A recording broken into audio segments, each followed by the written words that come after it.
You wake up, but you don't wake up. Your body drags itself to the mirror and there's no one there. Just a shadow that looks like you, but doesn't vibrate, doesn't desire, doesn't scream. Tasks call you, but you hesitate. The promises of the world sound like noise. Get up, react, produce, but something inside you remains inert. And then you say, I'm lazy.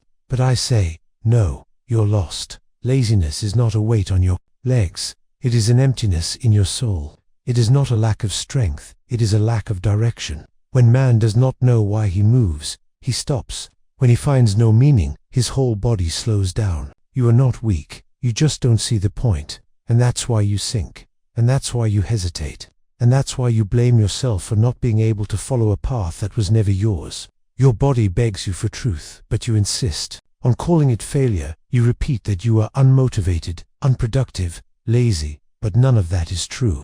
The truth is that your soul has been tamed. You were trained to obey before you felt. You were taught to follow goals without asking if they were yours.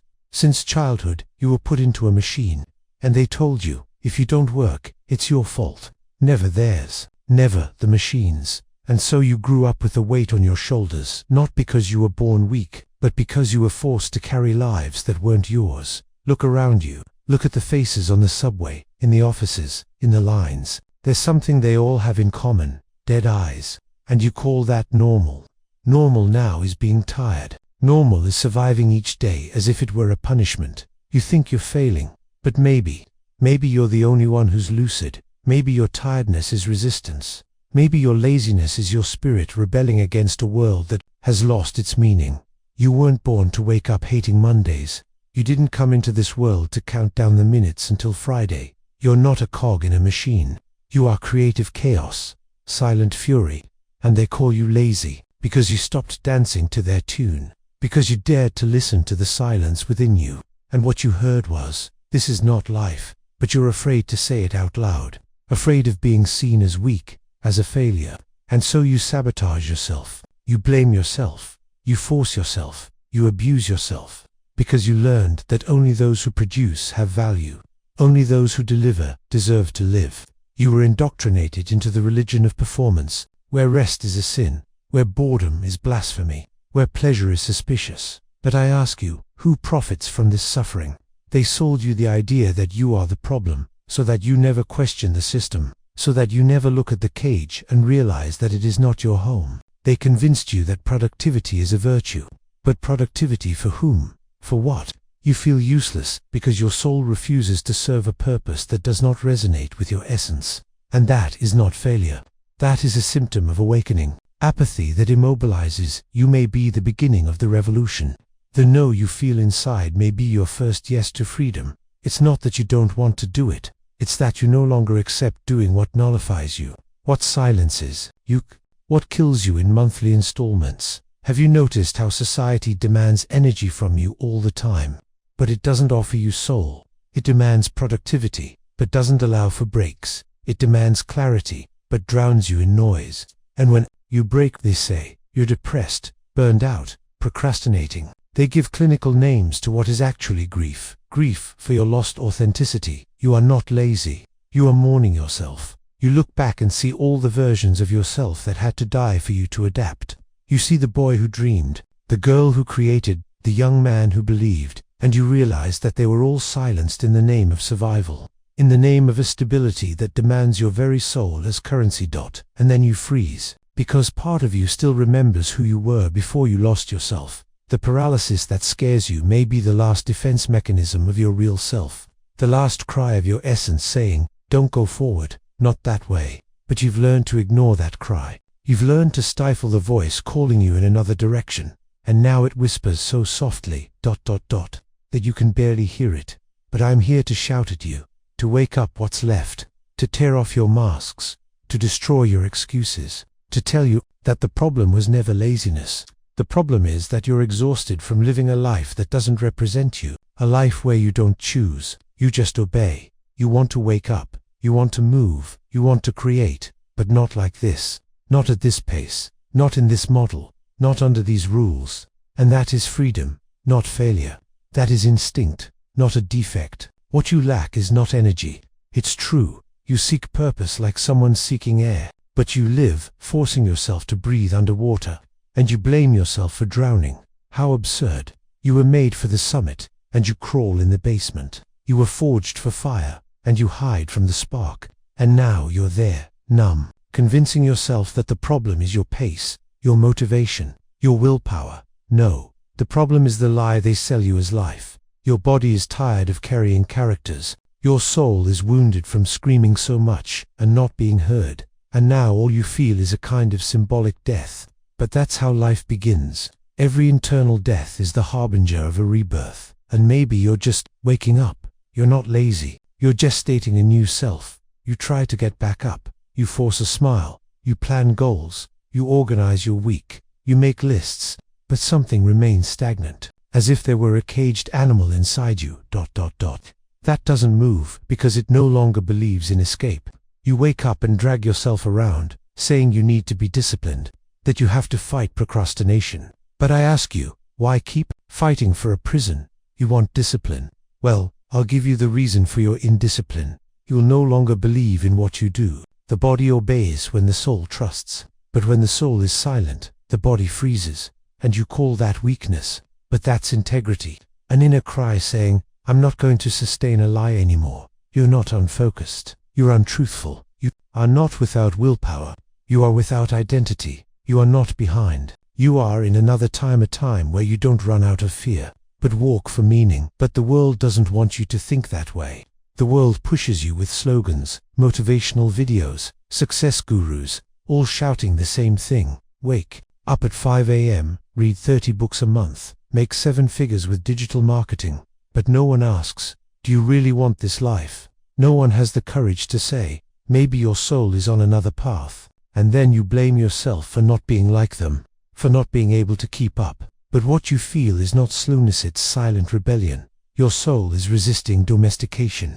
You try to mold yourself to the system, but there's something in you that refuses. Something untamable, wild, ancient, something that pulses and screams. I wasn't born for this. You call yourself weak, but you are stronger than ever. Because only a strong spirit dares to slow down in a world that demands haste. Only someone with true strength dares to stop and listen to themselves when everyone else is rushing to numb themselves. You don't want to convince yourself anymore. You want to find yourself. You don't want to be productive anymore. You want to be whole, and the world will try to sabotage you. It will call your pause a failure, your doubt immaturity, your restlessness instability. Because the world fears those who stray from the path. Because every rebel is a mirror and mirrors disturb the blind. But you are no longer blind. And that is why you feel so much. Feeling is the first step to awakening. Feeling is the agony of rebirth. You say you feel empty, but emptiness is not absence. It is space. Space for the new to come. Emptiness is the morning necessary for a new self to rise. Emptiness is the cradle of what you have not yet become. And you need to stop running away from it. You need to look at it as one looks at an ancestral mother, because that is where you will be reborn. But being reborn hurts. It hurts because it requires you to die first, to destroy your illusions, your masks, your characters, and that scares you, because you have become accustomed to the disguise. You have become accustomed to looking good, to looking strong, to looking productive. But I tell you, there is no power in appearing. There is power in being, and being requires courage. Most people live in fear of themselves, fear of discovering that they hate what they do, that they nullify themselves in relationships, that they have never been who they really are, and so they spend their entire lives playing roles, and when something inside them begins to crumble, they call it depression. But maybe it's just the soul tearing off the mask. You are breaking not because of weakness, but because of lucidity. You are tired, not from excess, but from absence. You are paralyzed, not because you can't act, but because you no longer want to act against yourself. And that is strength, that is awakening. The truth is that you are at a breaking point, between the character that still inhabits you, and the authentic being that is beginning to emerge, between the mask that falls, and the face you don't know yet. And that's why you feel fear, guilt, confusion. But all of this is part of the birth, of the journey, of the transformation. You have been conditioned to duty. But now your soul demands desire. You were trained to obey. but now your essence cries out for creation. You were taught to be useful, but now you realize that you just want to be true, and that isolates you, because the world doesn't know what to do with those who awaken. Most people live in a transnoom, alienated, automated, and when you begin to emerge from this state, you feel alone, because you realize that many do not want to see. Many prefer the comfort of lies to the abyss of truth, but not you. You can no longer pretend. You no longer fit into the clothes you wore to please others, and now you are naked, before yourself, before life, before the abyss. But that is where it all begins. The abyss is not the end. The abyss is the beginning. You think you have fallen, but in fact, you are coming home. Coming home is recognizing that everything you were told about success, value, productivity ... was a prison.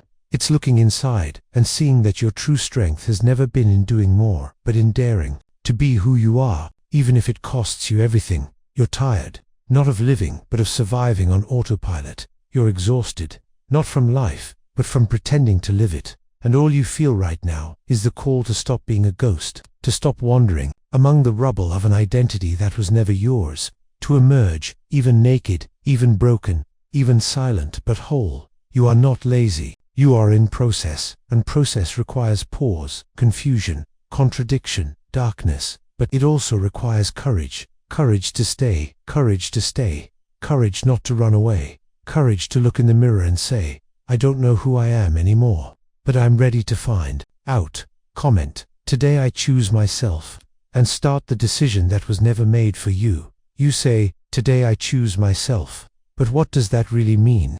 Choosing yourself is not loving yourself with catchphrases. It's not posting selfies with motivational captions. Choosing yourself is breaking away. It's letting go. It's disappointing. It's losing. Choosing yourself is saying no where you've always said yes for yourself. It's getting up from the table where they serve emotional crumbs. It's burning the bridge that connected you to the submissive version of yourself. And that hurts because you were raised to please, to give in, to deserve love by being useful, by being good, by being predictable.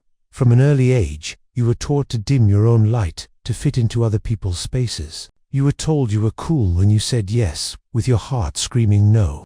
That you were mature when you swallowed your tears. That you were admirable when you put others before yourself. But I tell you, that is not a virtue. That is self-abandonment. You learned that love is a reward for good behavior. That freedom is a prize for those who don't rock the boat. That being accepted is more important than being whole. And that's why you broke yourself into pieces. You created masks for every occasion. You dressed yourself in normality so as not to scare anyone.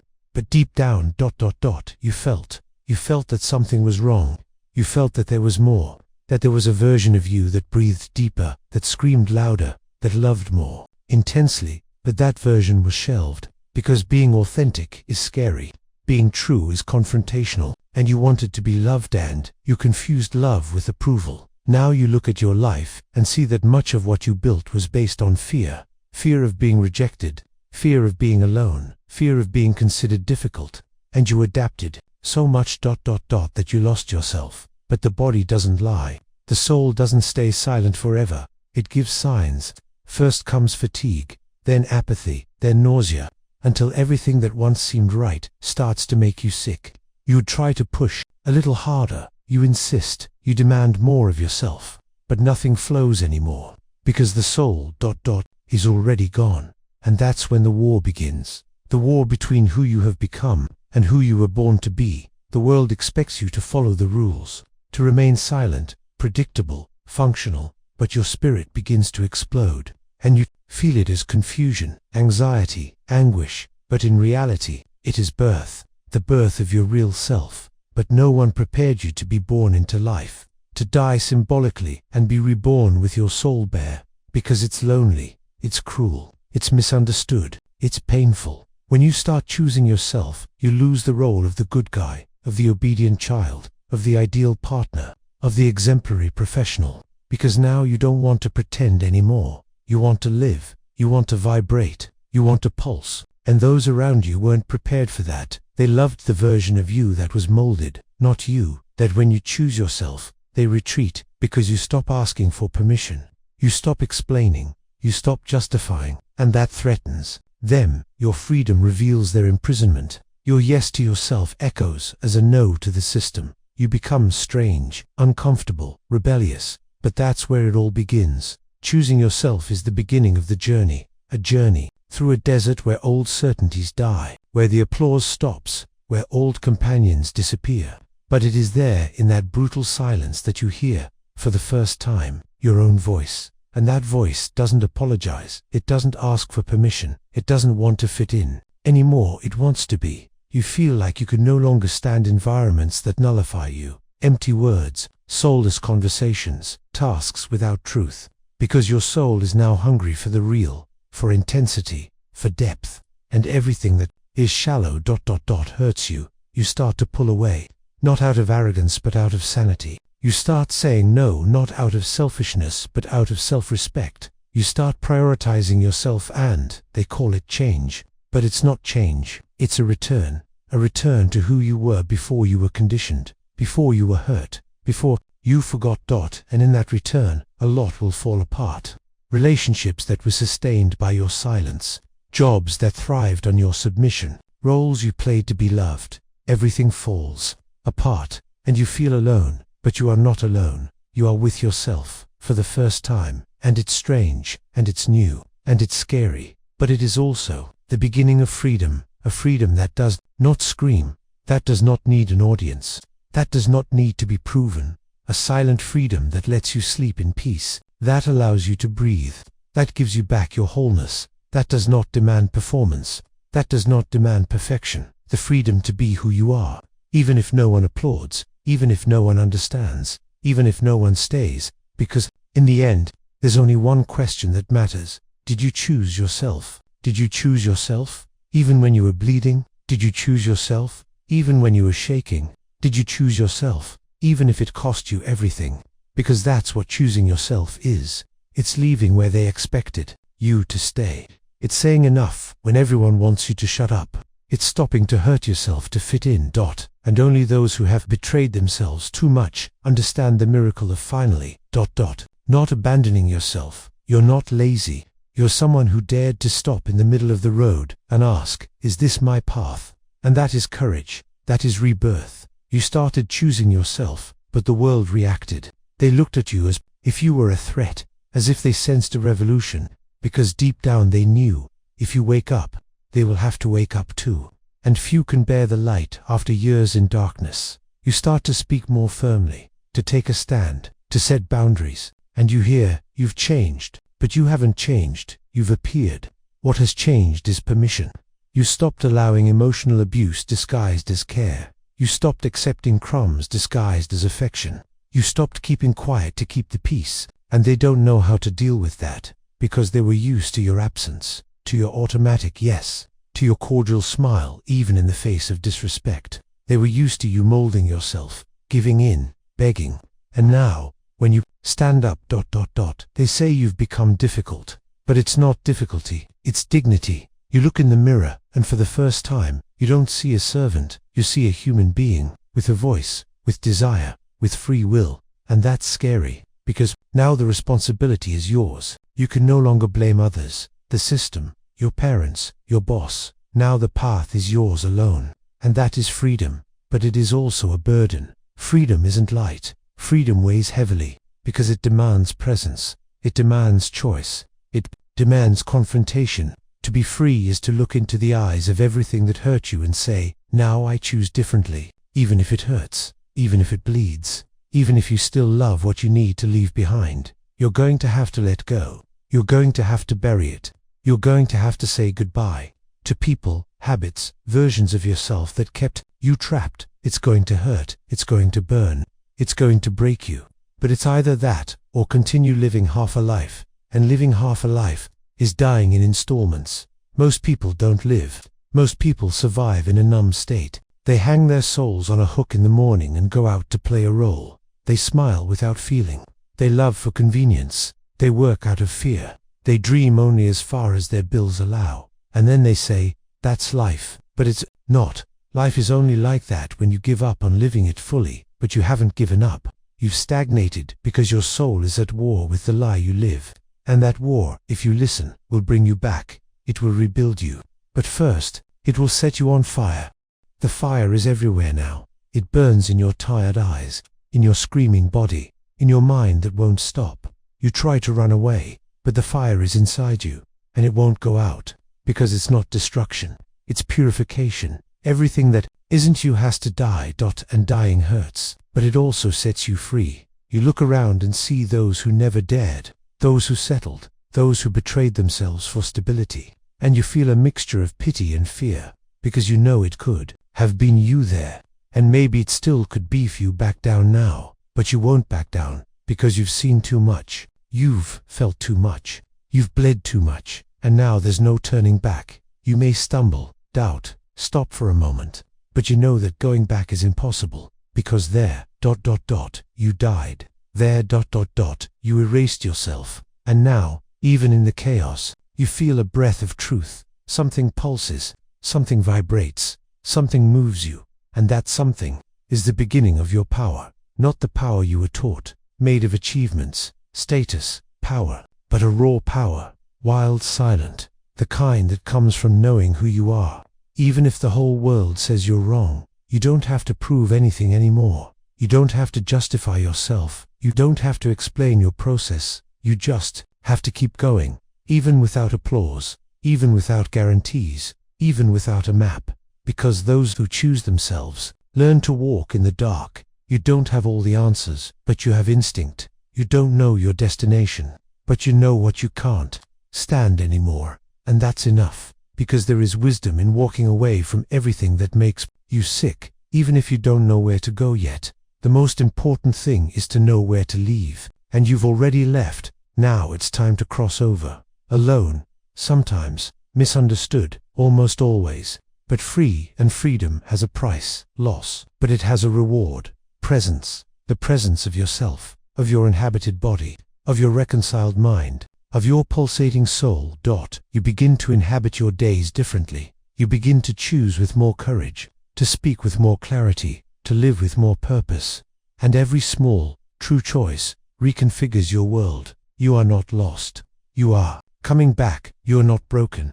You are in transition. You are not failing. You are healing. And that healing is wild. It is slow. It is silent. But it is real. And when you least expect it, you will take a deep breath and realize you are back to yourself. You look at everything you left behind and feel afraid, because now there are no more crutches. There are no more excuses. There are no more characters. You are naked, facing the vastness of what you can be. And that is scary, because your whole life you were taught to be something, never to be yourself. And now that you are, you don't know what to do with it. The freedom you wanted so badly now weighs heavily on you, because it doesn't give you a script. It doesn't give you guarantees. It only gives you itself, and demands everything in return. You miss prison, because at least there it was predictable. There you knew who to please, who to obey, how to appear right. Out here, you are the stranger, the exile, the one who does not bow down, the one who does not follow, the one who does not fit in. But between fitting in and breathing, you chose to breathe, even with the pain, even with the emptiness, even with the uncertainty, because now you understand, to live is to risk your own mask, and you took that risk. You showed yourself. You cried where you used to smile. You shouted where you used to be silent. You gave up keeping up appearances. You started telling the truth, and the truth, at first, is scary. It tears you apart, rips you open, destroys you, but it also sets you free. You no longer depend on approval. You no longer trade your essence for cheap affection. You no longer beg for places that suffocate you, and that makes you dangerous, a scandal, a miracle. They say you've changed, but you haven't changed. You just remembered. You remembered how you felt before the world convinced you to forget. You remembered the sacred silence that lives in the center of your chest. You remembered the child who dreamed without asking permission, and she cried when she saw you, because you came back. You came back whole. You came back wounded, but true. You came back tired, but awake. You came back not as someone who runs away, but as someone who finally chooses. You understand now that it was never laziness. It was protection. Your body refused to follow where your soul was bleeding. Your spirit already knew. All you had to do was listen. And now you listen. You listened to tiredness as wisdom, sadness as a guide, emptiness as a portal. You understand, at last, that stopping was not failing, it was surviving. You weren't late, you were gestating. You weren't weak, you were growing stronger in the shadows.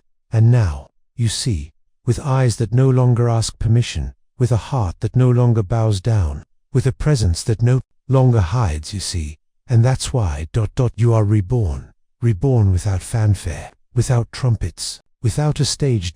You are reborn in the silence of those who have regained confidence in themselves. You are reborn in the steadfastness of those who have learned to fall and get up on their own. You are reborn in the gaze of those who no longer seek mirrors because they have become one. You are now a mirror for those who still betray themselves, a mirror for those who still pretend, a mirror for those who feel but still don't dare. And that is why your presence is uncomfortable, because it reveals. And those who reveal will always be fire. But you are no longer afraid to burn, because you have learned that there are things that are only born from ashes. You are one of those things. You are what was born from the end. You are what emerged from the collapse. You are what remained after everything fell apart, and what remains is sacred. Now you walk, not to please, but to vibrate. You work not for status, but for meaning. You love not out of need, but out of overflow. And those who don't understand this will lose you, because you're not coming back. You are irreversible, UNCLASIFIABLE, indomitable. And if you still doubt that, stop, feel, look around you, see everything you've overcome, see what broke you, and now no longer reaches you. See what dominated you, and now no longer controls you. See what deluded you.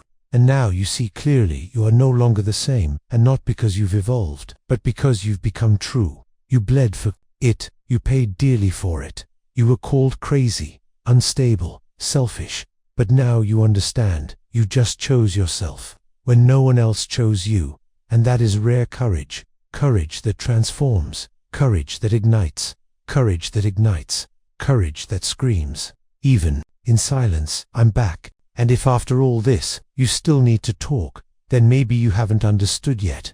If this video reminded you of who you were before the pain, share it and subscribe, because now you are no longer lost.